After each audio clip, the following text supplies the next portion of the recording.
Salut tout le monde, j'espère que vous allez bien.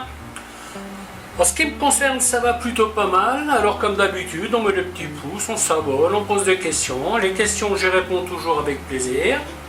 Aujourd'hui, je vais faire des surkrutkisch là, des galettes de choucroute. J'ai de la choucroute là, et puis je savais plus trop quoi en faire. J'aime bien la manger, mais à un moment ça suffit. Donc je vais en faire des galettes et j'ai décidé de vous montrer comment faire tout ça. C'est assez facile, il n'y a pas beaucoup de choses. Je mets des lardons que vous pouvez ne pas mettre, hein, mais bon, ça sera un plus. De la crème, un petit peu de farine, de l'œuf et du persil que j'ai au congélateur. Le seul truc où il faut faire attention, c'est que le chou soit bien sec.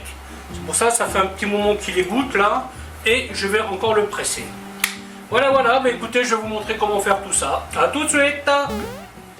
Donc, qu'est-ce qu'il faut faire? On va mettre l'œuf, un petit peu de sel, mais allez-y cool, hein. N'oubliez pas que la choucroute est déjà salée. Du persil. Bon, le persil, j'en ai pas mal parce que j'aime ça, hein, donc si vous n'aimez pas le persil, vous n'en mettez pas. Tout simplement. Là, j'ai fait griller les lardons déjà. Je vais les laisser refroidir un peu. Ça, c'est très vite fait. Hein. Une fois que vous avez la choucroute de fait, les lardons, vous n'êtes pas obligé d'en mettre. Hein.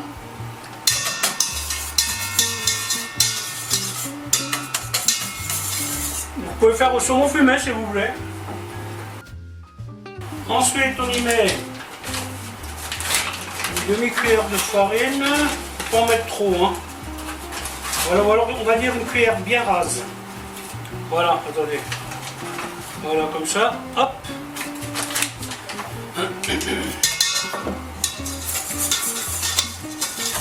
Et on vérifiera la texture qu'on va avoir une fois que le chou sera dedans. On veut une texture onctueuse, mais pas liquide et pas trop solide, vous voyez. Ensuite, on va y mettre un demi-flacon de crème. Normalement, je prendrais de la crème épaisse, mais j'en ai plus. Donc voilà, celle-là c'est de la semi-épaisse. Voilà, hop.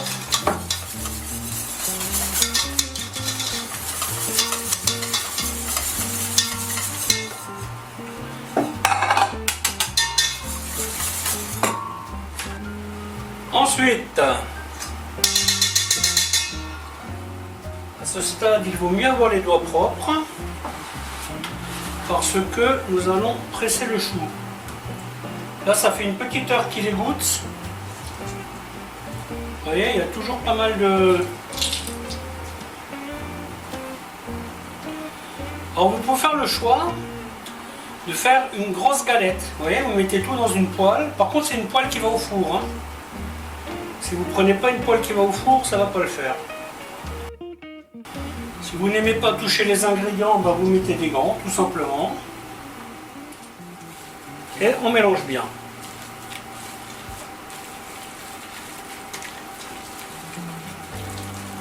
Et ben c'est parfait, vous voyez, on a la bonne texture. On insiste bien sur le mélange. Hein. Ensuite, on y met les lardons qui ont refroidi un petit peu.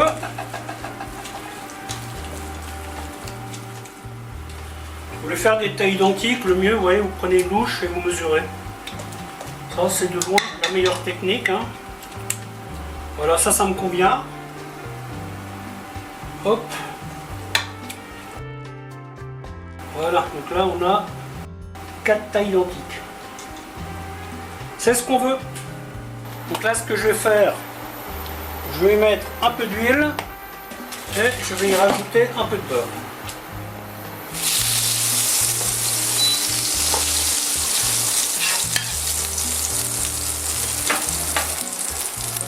Donc là, on va laisser le beurre noisette tranquillement. Hein. Voilà, donc là, On va presser encore un petit peu. Et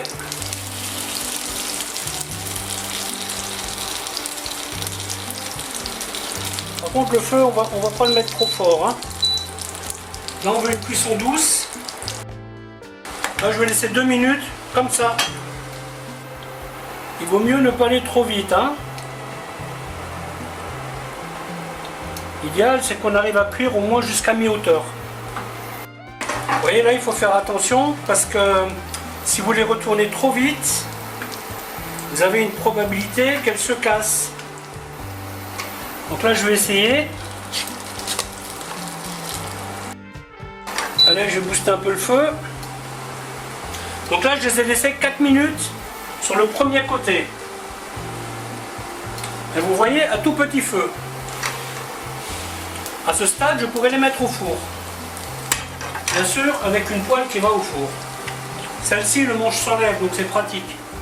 L'inconvénient de ce genre de plat, c'est qu'on a toujours tendance à vouloir aller trop vite, vous voyez. Si vous avez peur que ça ne tienne pas, vous pouvez rajouter un petit peu plus de farine. Au lieu de mettre une cuillère rase, vous mettez une bonne cuillère. Ça va vous donner une pâte un petit peu plus épaisse. Elle sera un petit peu moins onctueuse, c'est vrai, mais l'avantage c'est qu'elle va mieux tenir. Moi je préfère un truc qui ne tient pas mais qui soit plus onctueux qu'un truc qui colle bien mais qui soit, vous voyez, donc c'est une question de choix après. Hein. Donc là vous avez à peu près un œuf, 100 g de crème et à peu près 15 g de farine. Et là il y avait à peu près 300 g de choucroute cuite, un truc comme ça quoi. Voilà, bon écoutez, la vidéo va s'arrêter là, en espérant qu'elle vous aura plu. Alors je vous dis à bientôt pour une autre recette. Bye bye.